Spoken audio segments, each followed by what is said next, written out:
Video editing course की class number 8 में एक मरतबा फिर आपको खुशामदीद कहता हूँ। आज की क्लास में हम डिस्कस करेंगे motion effects and control, animate layer with की फ्रेम और पेंट टूल। इन तीन चीज़ों के हवाले से इस क्लास में डिस्कस करेंगे। जी हाँ, आज टॉपिक कम रखे गए हैं लेकिन ये टॉपिक थोड़े से बड़े होते हैं, इस वजह से इन टॉपिक्स को मैंने इस वाली क्लास को 3 टॉपिक में रखा है, इस वजह से ये टॉपिक थोड़े से बड़े हैं। तो आइए स्क्रीन के ऊपर चलते हैं। नाज़रीन कराम, इस वक्त स्क्रीन के ऊपर हम आ चुके हैं और आज की इस क्लास के अंदर हम आपको 3 चीज़ें जो बताने वाले हैं उसमें सबसे पहले मोशन इफेक्ट्स एंड कंट्रोल। देखें, इसके बारे में पिछली क्लासेस में बता चुका हूँ, बताया नहीं था लेकिन एक्चुअली मैं करता था इसको, लेकिन बहुत से लोग ये मुझसे पूछ रहे थे कि जो आप ये वीडियोस आगे पीछे कर लेते हैं, छोटी बड़ी कर लेते हैं, ये कैसे हो रहा है। तो मैं उस वक्त उनको मैंने नहीं बताया, लेकिन वो इंशाल्लाह आज की क्लास में कवर करूँगा।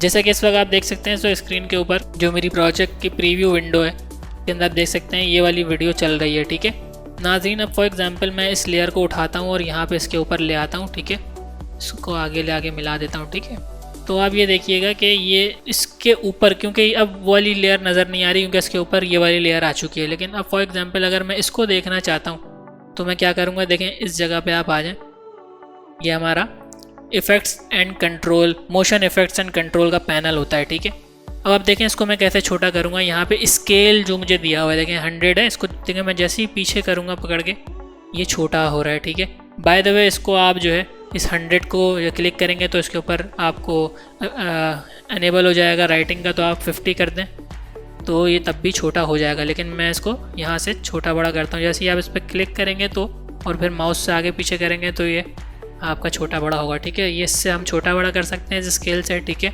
और पोजीशन पर उसके देखिएगा पोजीशन है।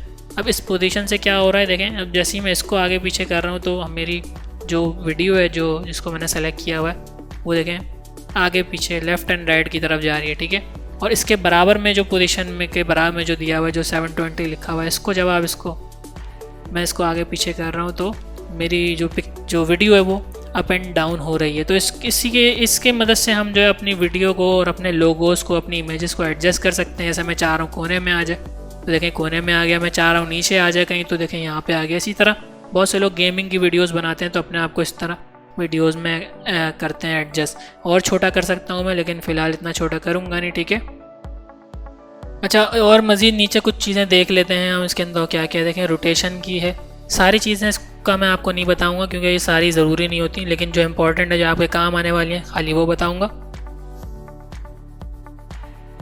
रोटेशन भी मौजूद है इसके अंदर, देख सकते हैं आप इसको। देखें जैसे ही मैं अब रोटेशन को घुमा रहा हूँ तो क्या हो रहा है, मेरी वो वाली जो वीडियो है वो घूमे जा रही है। ठीक है जी, तो इसको मैं जितना चाहूँ घुमा सकता हूँ इस रोटेशन की मदद से। और अब मैं चाहता हूँ कि ये एग्जैक्ट वापस जो कुछ भी मैंने इसके ऊपर रोटेशन में काम किया है वो वापस पहले जैसा हो जाए। तो देखें यहाँ पे रीसेट पैरामीटर का एक ये सब के साथ सारी लेयर्स के साथ मौजूद होता है। मैं चाह रहा हूँ वापस पहले ऐसा हो जाए। देखें मैंने क्लिक किया, वो वापस 0 पे चला गया और मेरी वीडियो पहले जैसी हो गई। ठीक है नाज़रीन कराम, इसके साथ आप और भी इसमें चीज़ें देख सकते हैं। अगर मैं फॉर एग्जांपल नीचे आ जाऊँ तो यहाँ पे मेरे पास ओपेसिटी का ऑप्शन है। ओपेसिटी क्या होती है, जैसा कि आप देख सकते हैं ओपेसिटी जो है इसको मैं जैसे ही गिराऊँगा तो क्या हो रहा है, वीडियो की ओपेसिटी यानी कि उसकी जो हमें वीडियो दिख रही है वो आहिस्ता आहिस्ता ख़त्म होती जा रही है। तो ये बेसिकली ओपेसिटी कहलाती है।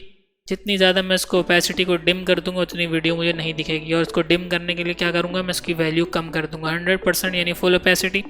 0 कर दूँगा तो बिल्कुल ही गायब हो जाएगी। ठीक है नाज़रीन, ये ओपेसिटी होती है।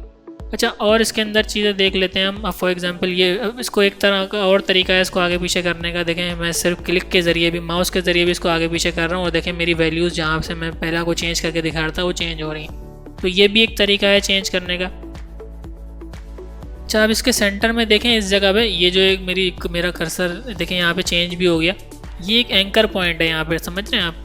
ये एक एंकर पॉइंट क्या करता है, अब ये एंकर पॉइंट जो है ना, देखें छोटी बड़ी जो मेरी स्क्रीन हो रही थी वो उस एंकर पॉइंट के अगेंस्ट में हो रही थी। अब देखें जूम इन और जूम आउट हो रहा है इसी एंकर पॉइंट के अगेंस्ट में हो रहा है। अब इसको मैं फॉर एग्जांपल कोने पे ले आऊँ तो देखें ये अब इस एंकर पॉइंट के अगेंस्ट में छोटा बड़ा होगा। ठीक है, पहले बीच में था तो बीच से छोटा बड़ा हो रहा था। तो बेसिकली एंकर पॉइंट का काम ये होता है। अब देखें मैंने इसको क्लिक से सेट किया, अब मैं इसको इस एंकर पॉइंट को इसकी मदद से भी सेट कर सकता हूँ। देखें ये एंकर पॉइंट का मेरे पास ऑप्शन है। अब देखें जितना मैं इसको साइड पे लेके जा रहा हूँ उतना ही उसकी पोजीशन साइड पे होती जा रही है। तो इस एंकर पॉइंट को भी मैं एडजस्ट कर सकता हूँ। ठीक है नाज़रीन, उम्मीद है कि आपको ये सब चीज़ें समझ में आ गई होंगी।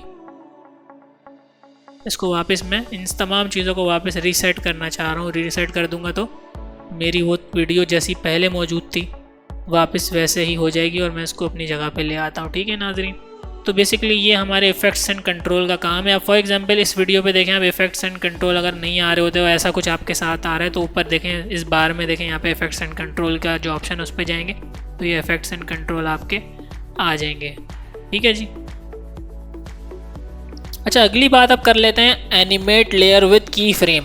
अब एनिमेट कैसे कर सकते हैं हम इस लेयर को की फ्रेम की मदद से। अब सबसे पहले आपको की फ्रेम समझने पड़ेंगे। ये की फ्रेम होते क्या है नाजरीन, देखें की फ्रेम का मामला क्या है। अब मैं दोबारा से वही एक्टिविटी करूँगा, इसको मैं वापस यहाँ पे जोड़ देता हूँ। ठीक है, और इन सबको वापस आगे ले जाता हूँ आप लोगों को समझाने के लिए। ठीक है, अब फॉर एग्जांपल ये वही वीडियो आ गई है। ठीक है, अब मैंने इसको जैसे सेलेक्ट किया तो मेरे सामने इफेक्ट्स एंड कंट्रोल खुल गए। ठीक है, अब मैं इसको छोटा करूँगा ताकि आपको कुछ समझा सकूँ। ये मैंने बीच में लेके चला गया हूँ उसको। ठीक, अब आप मेरी एक बात समझिएगा, मैं ये चाह रहा हूँ कि ये वीडियो जो है ना, ये यहाँ से ऐसे करके आए और यहाँ से शुरू हो और उसके आगे इस तरह निकल जाए वीडियो के अंदर और आगे निकल जाए, रुके नहीं कहीं। ठीक है, तो इसके लिए मेरे पास तरीका क्या मौजूद होगा, इसको मैं एनिमेट कर सकता हूँ इस एनिमेट लेयर विद की फ्रेम, यानी की फ्रेम की मदद से, की फ्रेम की मदद से मैं इसको एनिमेट कर सकता हूँ। वो की फ्रेम की मदद से एनिमेट कैसे होगा, देखें मैं कैसे कर रहा हूँ। बिल्कुल इस लेयर की देखें इस जगह पे स्टार्ट में मैं चला गया। ठीक है, और अब मुझे सबसे पहले ये देखना होगा कि यहाँ से लेके यहाँ तक जो ये मूव होगा वो कौन से किस इफेक्ट्स एंड कंट्रोल के कौन से पैनल से हो सकता है। तो आप देखें मुझे पता है कि ये पोजीशन से हो सकता है। ठीक है, देखें पोजीशन के इस वाले पैनल से, इस वाली रॉ से, पोजीशन से मैं इसको यहाँ से लेके वहाँ तक ले आ सकता हूँ। तो आप इस चीज़ को सबसे पहले फाइंड आउट कर लें कि ये वाले इस वाली लाइन में इस वाले पोजीशन से मेरा काम हो जाएगा। ठीक है, तो अब समझिएगा होगा क्या। अब आप ये देखें कि सबसे पहले आप ये देखें कि ये जो है अगर मैं इसको यहाँ पे ले जाऊँ, इसको बिल्कुल स्क्रीन के उस तरफ जहाँ ये मुझे ना दिखे, तो यहाँ पे इसकी वैल्यू क्या आ रही है, माइनस में 471। ठीक है, अब यहाँ पे मैं जो ये देखें आपको एक स्टॉप वॉच नज़र आ रही है, इस पर जब आप क्लिक कर देंगे तो आपके की फ्रेम स्टार्ट हो जाएंगे। अब देखिए यहाँ पे एक की फ्रेम टाइप की चीज़ लग गई, ये है क्या चीज़ ये अभी आपको समझ में आ जाएगा। अब ये की फ्रेम लग गया यहाँ पे। ठीक है, अब आपको यहाँ पे लेयर को देखना पड़ेगा कि लेयर कितनी आगे बढ़े कि ये आपकी पूरी वीडियो स्टार्ट हो और एंड हो जाए, दूसरी तरफ निकल जाए बाहर। तो अब मैं चाह रहा हूँ कि ये जो है 5 सेकंड के अंदर ये पूरी वीडियो जो है ना दूसरी तरफ, स्क्रीन की दूसरी तरफ से बाहर निकल जाए। तो अब देखिए मैं यहाँ पे 5 सेकंड के ऊपर आऊँगा, ये आप देख सकते हैं हमारी जो टाइम फ्रेम जो मैंने आपको बताया था। अब देखिए ये 5 सेकंड मैंने यहाँ पे कर दिए। अब मैं चाह रहा हूँ कि जब तक ये शुरू से 0 से लेकर 5 तक आए तो ये पूरा यहाँ से यहाँ गुजर जाए। ठीक है, अब मैं सिंपल सा काम ये करूँगा, मैं 5 में मौजूद हूँ और अब मैं ये देखें क्या कर रहा हूँ, यहाँ से मैं इसको लेके आया और सिंपल सा काम क्या किया, दूसरी तरफ से बाहर कर दिया इसको मैंने। तो आप ये देखें कि स्टार्ट में एक की फ्रेम ऐड हुआ था जब मैंने की फ्रेम का बटन दबाया था और अब एक और की फ्रेम ऐड हो गया। अब इसका रिजल्ट चेक करते हैं क्या आ रहा है। देखें जैसे मैं वीडियो चलाऊँगा, वीडियो पर नज़र रखिएगा, ये देखिए ये हो क्या रहा है, 0 से 5 तक ये वीडियो दूसरी तरफ बाहर चली गई। इसी तरह आप टिकर्स भी लगा सकते हैं, जैसा कि आप देखते हैं अक्सर कि टिकर्स आ रहे होते हैं, नाम लिखे हुए आ रहे होते हैं लोगों के, वो एक तरफ आते हैं और एक तरफ से बाहर हो जाते हैं। इसकी मैं आपको एक और मिसाल देता हूँ। सबसे पहले इसको हटा देता हूँ मैं यहाँ से, इसको रीसेट कर देता हूँ। जैसे ही मैं इसको दोबारा क्लिक कर दूँगा स्टॉप वॉच को तो ये सारे की फ्रेम हट जाएंगे। ठीक है, और इसको मैं वापस रीसेट कर देता हूँ और इसको मैं उसको अपनी जगह पे लेके आ जाऊंगा जो इसकी जगह थी। ठीक है, ये देखें इसकी मैंने स्केल भी छोटा किया था, इसको भी रीसेट करके बड़ा कर लिया। ठीक है, अब मैं आपको एक चीज़ करके दिखाऊं कि यहाँ पे एक टेक्स्ट फॉर एग्जांपल लिखता हूँ B3 कंसल्टेंसी।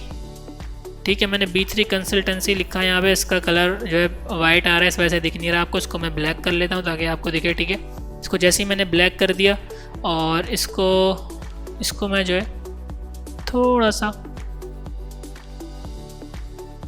सा बड़ा कर देता हूँ ताकि आपको दिखे, क्योंकि इस वक्त ये बहुत ज़्यादा दिख नहीं रहा आपको।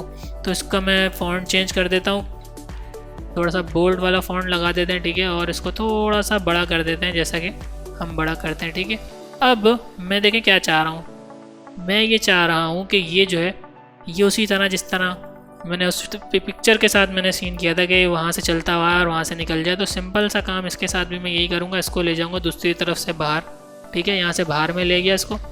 और मैं चाह रहा हूँ कि ये जब ये शुरू हो रहा है, जब ये शुरू हो यहाँ से लेके जब यहाँ तक पहुँचे, यानी कि जब ये यहाँ तक पहुँचे 8 सेकंड तक, तो ये खुद ही बाहर निकल जाए। तो सिंपल सा काम करूँगा, यहाँ पे की फ्रेम ऐड किया और दूसरी तरफ पहुँचा एंड में, यहाँ पे पहुँचा और यहाँ से मैं क्या करूँगा, इसको निकाला और बाहर ले गया। ठीक है, सिंपल सा। ठीक है, बाहर ले गया। अब देखते हैं होगा क्या। ये देखें आप नाज़रीन, आपने अक्सर न्यूज़ चैनल में देखा होगा किस तरह टेक्स्ट नीचे से चलता हुआ आगे की तरफ जा रहा होता है, तो ये इस तरह काम होता है। ठीक है नाज़रीन कराम, इसी तरह आप ये जितने भी मैंने आपको दिखाए हैं, जितने भी आपको मैंने चीज़ें अभी बताई हैं, इन सब पे ये चीज़ अप्लाई हो सकती है। जैसे फॉर एग्जांपल स्केल को अगर छोटा बड़ा करना चाह रहे हैं तो स्केल को छोटा बड़ा कैसे कर सकते हैं आप। जैसे फॉर एग्जांपल इसको मैंने यहाँ पे आपको लगा दिया और अभी आपको एक चीज़ और दिखाता हूँ करके।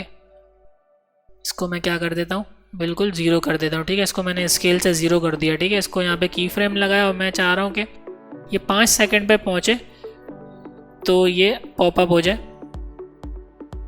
ठीक है जी, ये 5 सेकंड में पहुँचा के मैंने इसको पॉपअप कर दिया। ठीक है, 100 कर देते हैं इसको ताकि एग्जैक्ट फिक्स हो जाए। ठीक है नाज़रीन, अब देखें होगा क्या। ये देखें आहिस्ता आहिस्ता बड़ी हो गई, आहिस्ता आहिस्ता बड़ी हो जाएगी और 5 सेकंड पे पहुँच के अपनी पूरी जगह पे आ जाएगी। ठीक है नाज़रीन, तो ये बेसिकली की फ्रेम का काम होता है। ये आप इस पूरे जो जितना भी मैंने आपको इफेक्ट्स एंड कंट्रोल का पैनल अभी सिखाया है, इस पूरे पैनल के ऊपर आप जो है एक की फ्रेम लगा के अपनी एनिमेशन कर सकते हैं। इससे आपको बहुत ज़्यादा फ़ायदा होगा। अच्छा नाज़रीन, एक अब आखिरी चीज़ पेन टूल के हवाले से डिस्कस कर लेते हैं। पेन टूल कैसे काम करता है, क्या होता है, उसके हवाले से इंशाल्लाह अब मैं आपको बताऊँगा।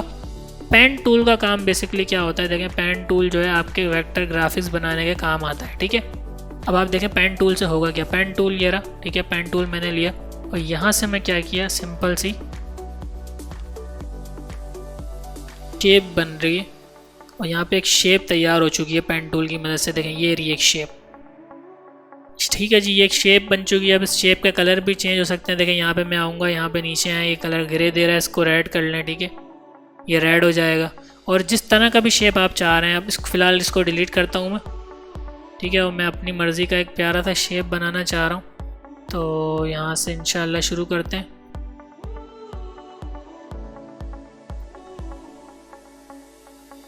ठीक है जी, एक शेप इस तरह का हो और ये गलत बन गया, दोबारा से बनाता हूँ। ठीक है जी, ये एक शेप मैंने इस तरह का बना लिया, तो ये एक मेरे पास शेप बन गया। अभी देखें यहाँ से इसके जो पॉइंट्स हैं यहाँ से छोटा बड़ा भी हो सकता है। ठीक है नाज़रीन, तो ये एक शेप बन गया। इसके अंदर मैं कोई भी टेक्स्ट लिख सकता हूँ या और दीगर कोई भी काम कर सकता हूँ। तो ये एक पेन टूल का फ़ायदा है। इसी के साथ पेन टूल के साथ देखें रेक्टेंगुलर भी होता है। ज़्यादातर ये पेन टूल ग्राफिक्स के लिए इस्तेमाल होता नहीं है, तो ये जस्ट एक टूल है, इस वजह से बताने के लिए आपको बता दिया। ज़्यादातर स्क्वायर ही इस्तेमाल होता है। अब स्क्वायर से हो सकता है क्या है, देखें स्क्वायर से जैसे अक्सर पॉपअप सारे होते हैं लिखे हुए टाइटल वगैरह के लिए, तो देखें इसके ऊपर ही मैंने पॉपअप दे दिया, तो एक यहाँ पे टाइटल लिखा जा सकता है। ठीक है नाज़रीन, इसी तरह इलिप्स का भी है, तो एक राउंड भी दे सकते हैं आपके कोई चीज़ दिखाने के लिए राउंड कर दिया आपने। और अभी जो राउंड है इसका कलर मैं थोड़ा सा डिफरेंट कर देता हूँ ताकि दिखे यहाँ पे सही। ठीक है जी, तो ये राउंड था, इसको मैंने थोड़ा सा डिफरेंट कर दिया आपको समझाने के लिए। तो ये बेसिकली अब आप देख सकते हैं कि इस तरह शेप्स ऐड होते हैं और इस तरह मुख्तलिफ शेप्स आप वीडियोस में देखते हैं, कुछ लिखने के लिए, कुछ तस्वीरों के लिए, तो ये इस तरह के शेप्स ऐड होते चले जाते हैं। ठीक है नाज़रीन कराम। अच्छा, अब पेन टूल का एक काम और होता है, अगर वैसे इतना ज़्यादा उसकी ज़रूरत तो नहीं पड़ती लेकिन होता है तो बता देता हूँ आपको। यहाँ रेंज के ऊपर क्लिक करें, देखें यहाँ पे मेरा माउस है, इस पर क्लिक करें और यहाँ पे देखें शो वीडियो की फ्रेम कर दें। ठीक है नाज़रीन, अब जब शो वीडियो की फ्रेम करेंगे और यहाँ पे आप इसको बड़ा करेंगे, देखें मैं किस तरह बड़ा कर रहा हूँ, इसको नोट कीजिएगा। जो आपका ट्रैक होता है यहाँ से पकड़ के छोटा बड़ा हो सकता है। ठीक है, जैसे इसको आप बड़ा कर देंगे तो ये एक आपके पास एक लकीर आएगी। ठीक है, अच्छा जब आप इसके ऊपर से ये हटा हुआ होगा ना की फ्रेम पे से चेक, तो ये नहीं आता है। ठीक है, इसको जहन में रखिएगा। तो फिलहाल इसको मैं लगाता हूँ आपको सिखाने के लिए। अब देखें ये जो आपके पास एक चीज़ आ रही है ना, इससे क्या होगा, जब आप पेन टूल ले लेंगे अपना, देखें मेरा पेन टूल आ गया, तो यहाँ पे एंकर पॉइंट ऐड होना शुरू हो जाते हैं। ठीक है, अब देखें 2 एंकर पॉइंट ऐड होगा यहाँ पे, और इस वाले एंकर पॉइंट को अगर मैं नीचे की तरफ ले जाऊँगा तो देखें होगा क्या, देखिए ग्रेजुअली बढ़ रहा है। ठीक है, ठीक है नाजरीन, ये देखें आप समझ सकते हैं कि हो क्या रहा है इसके साथ। ग्रेजुअली बढ़ रहा है। अब फॉर एग्जांपल मैं चाह रहा हूँ आगे चल के वापस डिम हो जाए, तो यहाँ पे एक एंकर पॉइंट और ऐड करूँगा और इसको नीचे ले जाऊँगा, ठीक है। अब ये देखें बढ़ेगा पहले और उसके बाद वापस नीचे की तरफ जा रहा होगा, ठीक है। ये देख सकते हैं, अब ये ओपेसिटी इसकी कम कर रहा है, कम ज़्यादा कर रहा है, ठीक है नाज़रीन कराम। ये ओपेसिटी के ऊपर काम करता है, ठीक है। अगर आपने की फ्रेम ओपेसिटी के ऊपर लगा के उसमें कुछ एनिमेशन देनी है तो आप इस तरह दे सकते हैं, लेकिन नाजरीन ये इसके लिए मैं रिकमेंड आपको हरगिज़ नहीं करूँगा कि आपकी इसकी ओपेसिटी के लिए ये वाला इससे काम करें पेन टूल से। पेन टूल बहुत ज़्यादा यूज़ नहीं होता है इसके अंदर, लेकिन ये है कि टूल है एक, तो समझाने के लिए आपको बता दिया। असल में इसको आप किस तरह इस्तेमाल कर सकते हैं मैं आपको थोड़ा सा गाइड करूँगा। इसको आप इस तरह कर सकते हैं कि फॉर एग्जांपल इस वाली वीडियो पे मैं आता हूँ आपको लेके, ओपेसिटी का यहाँ पे आपको दिया हुआ है। ओपेसिटी के ऊपर जैसे आप उस तरह मैंने आपको की फ्रेम लगाना सिखाया था, यहाँ पे भी आप स्टॉप वॉच पे क्लिक करें और इसको कर दें 0, ठीक है। और जितना भी आप आगे जाके इसको आप 100 कर देंगे तो वही काम अब ये की फ्रेम भी करेंगे, ठीक है। तो ये ज़्यादा बेहतर तरीका मुझे लगता है। देखें अब वो उसी तरह वही काम हो रहा है जो उससे हो रहा था, ठीक है नाज़रीन। तो ये एक बेहतर तरीका है और मैं इसी को रिकमेंड करूँगा आपको। उम्मीद करता हूँ कि आज की मेरी इस क्लास में जो कुछ मैंने आपको सिखाया इंशाल्लाह आपको समझ आया होगा। इसी के साथ मिलते हैं अगली क्लास में। अल्लाह हाफ़िज़।